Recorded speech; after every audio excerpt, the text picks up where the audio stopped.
তার মানে কি মুক্তিযোদ্ধার সন্তান নাতিপুতিরা কেউ মেধাবী না?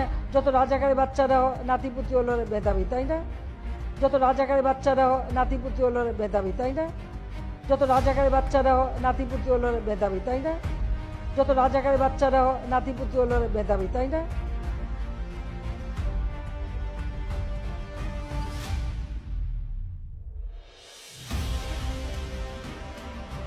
একটা কাজ করতে গেলে তার যে নীতিমালা বিধিমালা বা ধারা থাকে সেটা একটা সরকার কিভাবে চলে এ সম্পর্কে কোনো ধারণাই এদের নাই, কোনো জ্ঞানই নাই। হ্যাঁ, পড়াশোনা করছে, ভালো নাম্বার পাচ্ছে, সেটা ঠিক, কিন্তু একটা সরকার কিভাবে চলে এ সম্পর্কে কোনো ধারণাই এদের নাই, কোনো জ্ঞানই নাই। একটা সরকার কিভাবে চলে এ সম্পর্কে কোনো ধারণাই এদের নাই, কোনো জ্ঞানই নাই। ভবিষ্যতে এরা তো নেতৃত্ব দেবে বা এই দেশ চালাতে হবে, এরা তো এই ধারণাগুলি দরকার। আর একটা রাষ্ট্র পরিচালনায় কী ধরনের কাজ হয় সে সম্পর্কে তাদের কোনো ধারণা আছে? সে ধারণা তো আমরা দেখি না।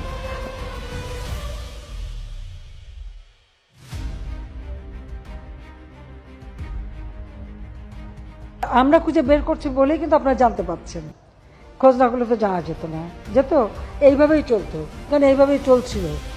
আমরা খুঁজে বের করছি বলেই কিন্তু আপনারা জানতে পারছেন, আমরা খুঁজে বের করছি বলেই কিন্তু আপনারা জানতে পারছেন।